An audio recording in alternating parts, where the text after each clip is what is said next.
Welcome to the Box Score Sports Podcast.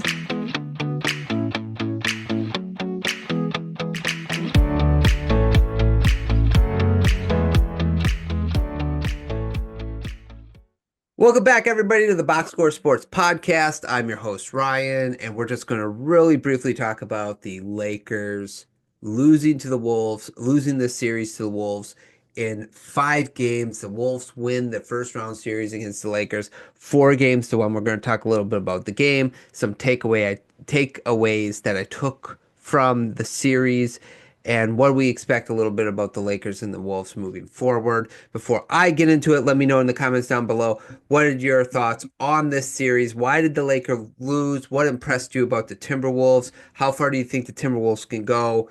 What do the Lakers need to do moving forward after in the offseason? Okay.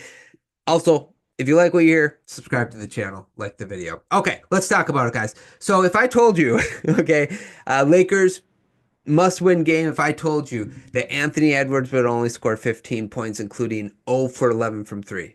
If I told you that Rudy Gobert would be the leading scorer of the Minnesota Timberwolves at the end of this game. If I told you that the Timberwolves would shoot 14.9% from 3, taking 47 three-point shots. If I told a Laker fan that before the game today, they'd be like, we got this. We got this in the bag. Unfortunately, you did not. You did not. Yes, Rudy Gobert, the story of this game, he was 27-24, which is a huge night for Rudy Gobert. What stuck out the most is the 9 offensive rebounds. In fact, the Minnesota Timberwolves out-rebound the Lakers, what was it, 18, I think, to 8, which is just a huge difference because that means you get 11 more shots, 11 more possessions, or 10, I should say 10. Yeah. Math can be tough. Math can be tough. So that gives you 10 more possessions or 10 more shots or opportunities to shoot the ball or score the basket. And that's really, I think, ultimately what won this series, this game for the Timberwolves. It was that they were out rebounding the Lakers, especially on the offensive glass. Rudy Gobert had his way with his team. Oh, by the way, not only did all those things happen, but even Randall and McDaniels, Jaden McDaniels, who both had 3 fouls, like I think by mid second quarter, even a little bit earlier than that. So all those things were working against the Wolves, but the Wolves found a way to win just as much as I would say the Lakers found a way to lose. Lakers here, Austin Reeves did not have a good game. He was what, 2 of 10 from 3, 5 of 14 from the field with 12 points. Rui showed up. He was hitting some big shots down the stretch. I thought that was a good sign for the Lakers as they were trying to claw back. Luka, not his best game. LeBron, we're going to give him a pass. He's 41 years old and he's still playing some great basketball, but it wasn't like any of them really had that great of a game. They all played pretty, like Luka and LeBron will always put up numbers. But they really needed somebody to like show up in a big way in this game, like Rudy did for the Minnesota Timberwolves. So the fact that they lost this game just blows my mind with everything that we talked about. And the fact they lost this series in 5 games is also pretty surprising to me. I think most everybody picked the Lakers to win this series. And just thinking back on it, like in hindsight, um, it's kind of dumb, right? Like we were all kind of dumb. We were like, Luka and LeBron, what else do you need? Well, you need rim protection and you need perimeter defense, one or the other, or both. You don't have either one of those things. And we were kind of dumb because of the inconsistencies of the Wolves all year, even though they got together the last couple months. But then um, that was one thing, but the Lakers actually looked good towards the end of the season.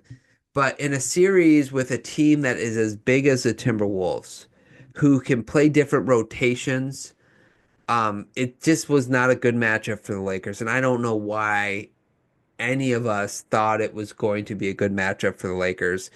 But let me tell you some key takeaways I have from this series. The first is Julius Randle's consistency. I'm very impressed with his consistency. He had another, what, 27 tonight? 23 points tonight. He had 23 points tonight. He was averaging 22 on the um in the series up to this point. I would say what kind of, and he was shooting real quick. He was shooting 47% from the field and 45% of the field going into this game. He was kind of like the most consistent Timberwolves player throughout this series.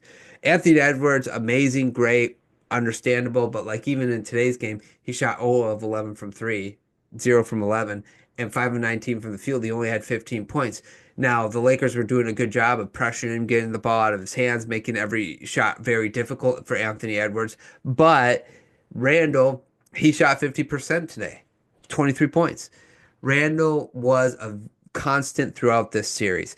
That's one takeaway. The depth of the Timberwolves showed up in this series. We had a game where Rudy Gobert won the series, finished off the series for the Timberwolves. Just one game, but finished off 27-14. And then you had a game where McDaniel showed up, Naz Reid, DiVincenzo, and then Edwards and Randle kind of took the rest of the games home. So the depth of the Timberwolves and the height, how big they are, Randle's consistency. If Randle continues to play like this, Timberwolves could be dangerous in the next series. I'm interested to see whether they'll play the Warriors or the Rockets. But either way, I think it's going to be an interesting series, and I think the Timberwolves have a real they have a real good shot of getting to the Western Conference Finals again this year. Good for them. As far as the Lakers go, we kind of knew that they were small heading into the playoffs. It was funny because Mark Williams tweeted a laugh. I can't was it a laughy face or something like that because of how the Lakers are dominated, and Mark Williams is supposed to be traded to the Lakers, but they didn't keep him because I think he failed the physical, something like that. But anyway, um, they need to find a big this offseason. They need to find a big, and they need to put perimeter defenders around Luka and LeBron and Reeves. And really, the question you got to ask yourself if you're Lakers is even if you add a big, will the perimeter defense of LeBron at age 41, 42, Luka, and Reeves, is that still going to be good enough perimeter defense? Because you you got three guys that like LeBron still can turn it on from time to time. I'm not saying that but like Reeves is okay and Luka's not good. And I think what we're going to have to watch is what Luka does this offseason. Because Nico brought up a good point about Luka. Okay, shouldn't have traded him, especially not traded him for what they got for him. They should have got way more for Luka. But Luka's defense, his whining to the officials, his not getting back on defense, Lakers falling all over the place. They're trying to sell every call. It really showed in this series. And when they weren't getting the amount of whistles that they wanted, even though I think they got 25 free throws total. And there was, I think the personal fouls were about the same in this game, 25, 25 to 23. So, in fact, they got more foul calls for them, or less, actually, two less.